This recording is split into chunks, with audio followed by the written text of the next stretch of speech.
선량한 마음으로 주님을 생각하고 순수한 마음으로 그분을 찾아라. 성부와 성자와 성령의 이름으로 아멘. 주님, 이제 주님을 만나려 합니다. 당신의 말씀을 들려주시고 당신의 말씀을 보여주시고 당신의 말씀을 만지게 해주십시오. 저를 보시는 주님의 기쁨을 느끼게 해주십시오. 저와의 만남을 기뻐하시는 우리 주 예수 그리스도를 통하여 비나이다. 아멘. 바울로의 로마행 사도행전 27장. 그들이 우리를 배에 태워서 이탈리아로 보내기로 결정하였을 때 바울로와 다른 죄수 몇 사람을 율리오라는 친위대의 한 백인 대장에게 넘겨주었다. 마침 그때 아드라미티움에서 온 배 한 척이 아시아 연안의 여러 항구를 향하여 떠나려고 하였으므로 우리는 그 배를 타고 떠났다. 우리 일행 중에는 데살로니카 출신인 마케도니아 사람 아리스다르코도 있었다. 이튿날 배가 시돈에 닿았을 때 율리오는 바울로에게 친절을 베풀어 친구들을 찾아가도 좋다고 허락하였다. 바울로의 친구들은 그를 잘 돌보아 주었다.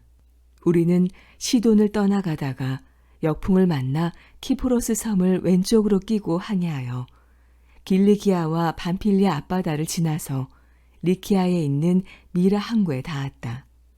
거기에는 마침 이탈리아로 가는 알렉산드리아 배가 있어서 백인 대장은 우리를 그 배에 태웠다. 우리는 여러 날 동안 느린 항해 끝에 가까스로 크니드스 앞바다까지 갔다. 그러나 역풍 때문에 더 나가지 못하고 살몬의 앞바다를 지나 그레데 섬을 오른쪽으로 끼고 바싹 해안을 따라가다가 라세아시에 가까운 좋은 항구라는 곳에 겨우 닿았다. 어느덧 많은 시일이 지나서 단식일로 정해진 추분도 이미 지났기 때문에 항해를 더 계속하기가 무척 위태로웠다. 그래서 바울로는 사람들에게 이렇게 경고하였다. 여러분, 내가 보기에는 이대로 항해를 더 계속하다가는 짐과 배의 손실뿐만 아니라 우리 목숨까지도 잃을 큰 위험이 따를 것입니다.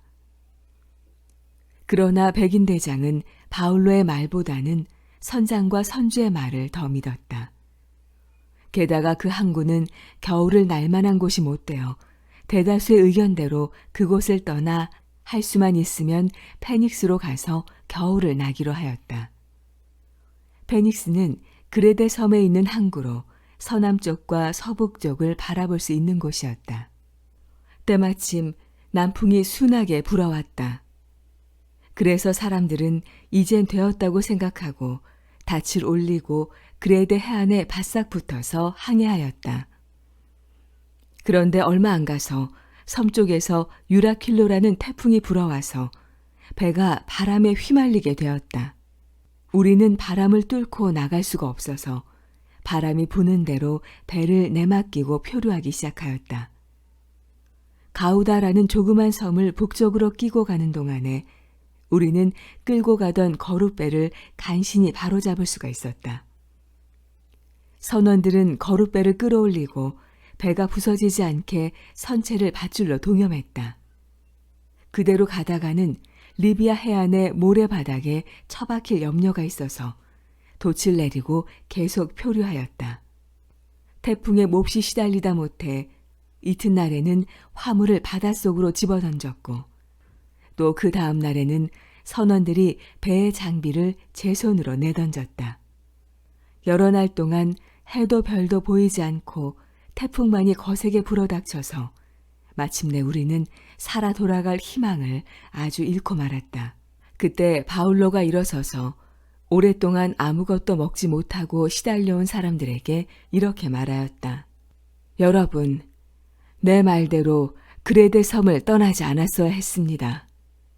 그랬더라면 우리는 이런 재난과 손실은 겪지 않았을 것입니다. 그러나 이제라도 제발 기운을 내십시오. 배는 잃겠지만 여러분의 목숨만은 하나도 잃지 않을 것입니다. 바로 어젯밤에 나를 지배하시는 하느님, 곧 내가 섬기는 하느님의 천사가 나타나서 나더러 두려워하지 말라고 하며 내가 반드시 황제 앞에 서게 될 것이며 나와 동행하는 여러분을 하느님께서 이미 모두 나에게 맡겨주셨다고 했습니다. 그러니 여러분, 기운을 내십시오. 나는 하느님께서 일러주신 대로 모든 일이 이루어지리라고 믿습니다. 이제 우리는 어떤 섬에 밀려가 닿게 될 것입니다. 우리가 아드리아 바다에서 표류하기 시작한 지 14일째 되던 날 밤이었다. 한밤중에 선원들은 육지에 가까이 온 것 같은 짐작이 들었다. 그래서 끈에다 줄을 달아 내려보았더니 물 깊이는 20길이었다. 좀 더 나아가서 다시 재어보았더니 15길이었다. 우리의 배가 암초에 얹힐 염려가 있었기 때문에 고물에서 4개의 닻을 내려놓고 어서 날이 밝기를 기원하고 있었다. 그러나 선원들은 배에서 빠져나갈 속셈으로 이물에서 닻을 내리는 채 하면서 거룻배를 물에 띄웠다.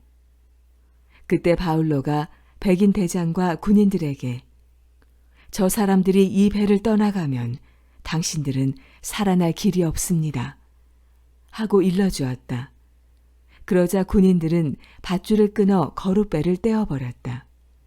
동이틀 무렵 바울로는 모든 사람에게 음식을 먹으라고 권하면서 이렇게 말하였다. 여러분은 오늘까지 14일 동안이나 마음을 졸이며 아무것도 먹지 않고 굶어왔습니다. 자, 음식을 드시오. 그래야만 살 수 있습니다. 여러분은 머리카락 하나도 잃지 않을 것입니다. 이렇게 말하고 바울로는 모든 사람 앞에서 빵을 들어 하느님께 감사의 기도를 드린 다음 떼어서 먹기 시작하였다. 그러자 사람들은 용기를 얻어서 모두 음식을 먹었다.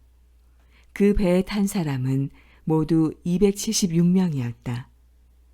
모두 배불리 먹고 난 뒤에는 배를 가볍게 하려고 식량을 바다에 던졌다.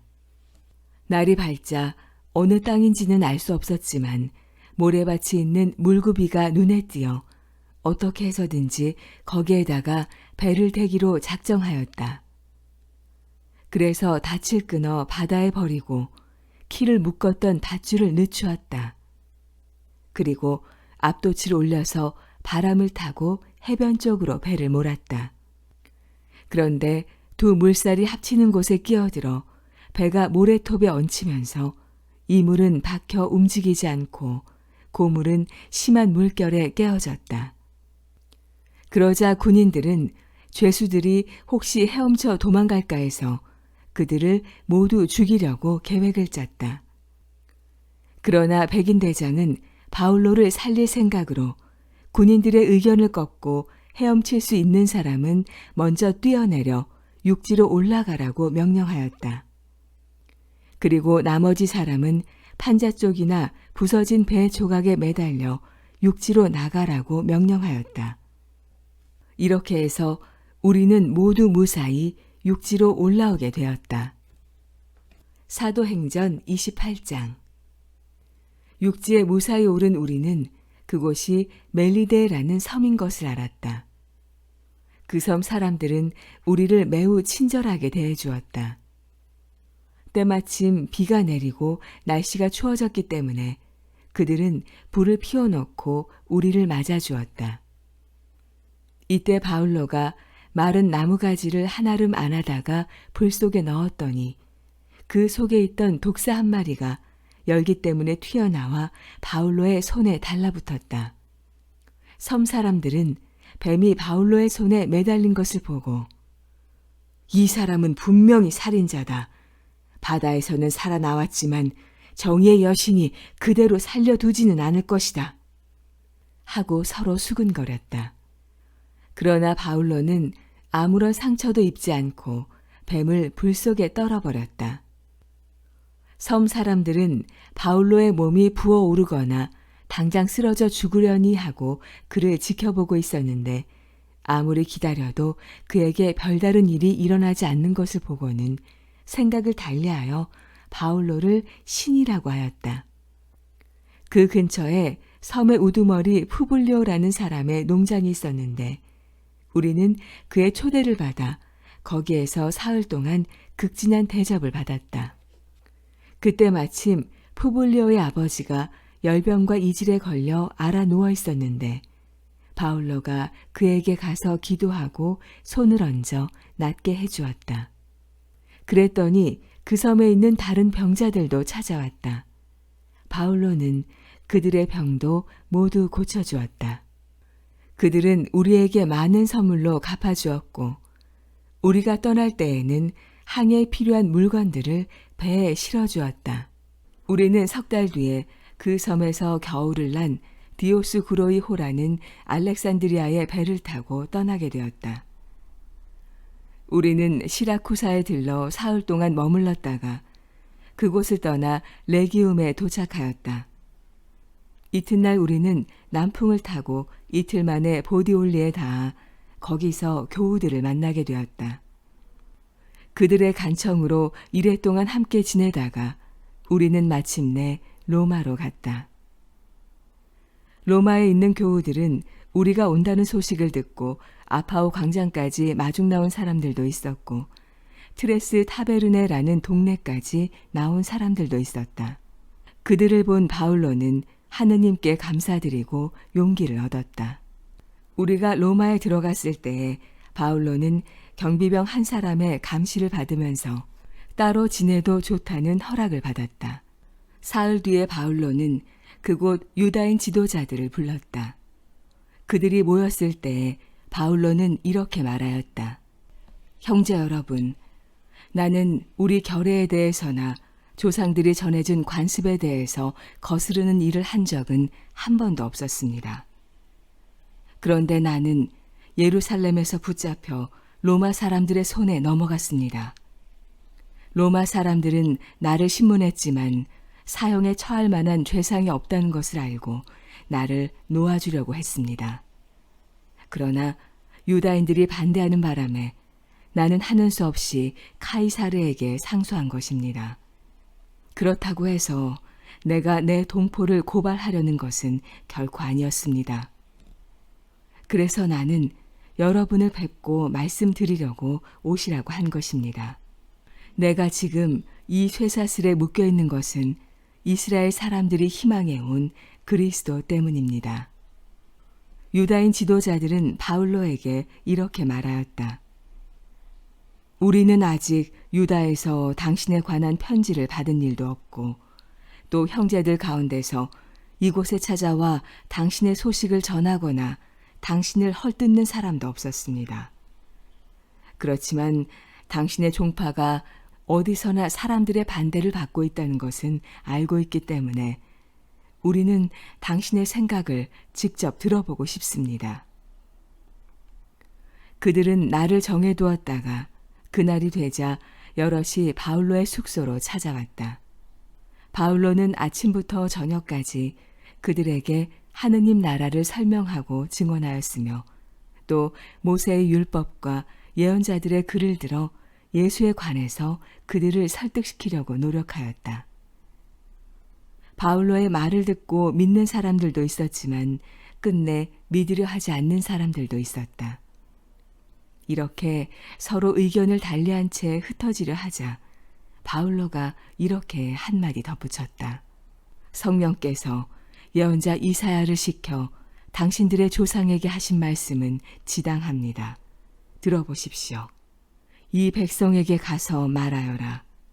너희가 듣고 또 들어도 알아듣지 못하고 보고 또 보아도 알아보지 못함은 이 백성이 마음의 문을 닫고 귀를 막고 눈을 감은 탓이니 그렇지 않았더라면 그들이 눈으로 보고 귀로 듣게 되고 마음으로 깨달아 돌아서서 마침내 나한테 온전하게 고침을 받으리라 하시지 않았습니까?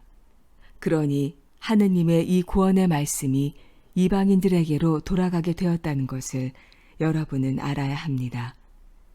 이방인들은 이 구원의 말씀을 들을 것입니다. 바울로는 새 집을 얻어 거기에서 만 2년 동안 지내면서 자기를 찾아오는 사람을 모두 맞아들이고 아무런 방해도 받지 않고 하느님 나라를 아주 대담하게 선포하며 주 예수 그리스도에 관하여 가르쳤다.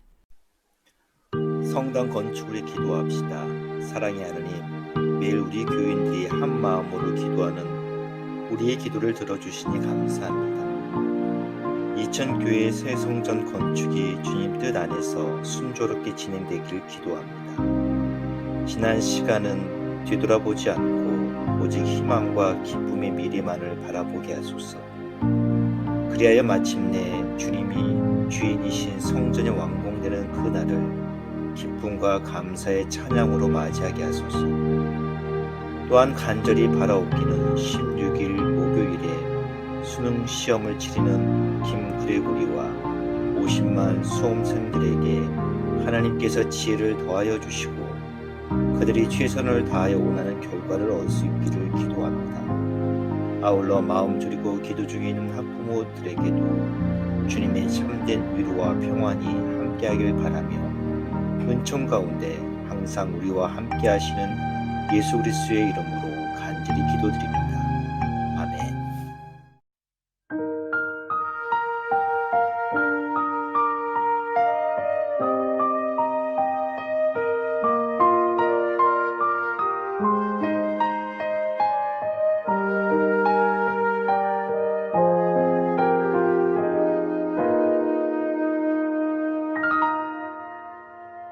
내 감은 눈 안에 이미 들어와 계신 예수님, 나보다 앞서 나를 찾아주시네.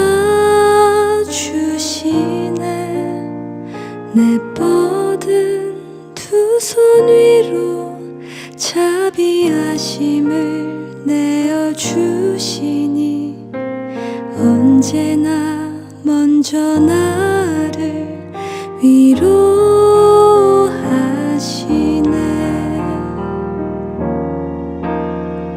내 노래 가운데 함께 즐거워하시는 늘 나의 기쁨이 되시네. 수많은 사람 중에 나를 택해 잡으시고 눈물 거두어 빛살 가루 채우시니 그분은 내 자랑 나의 기쁨 나의 노래 나의 전부 되시네.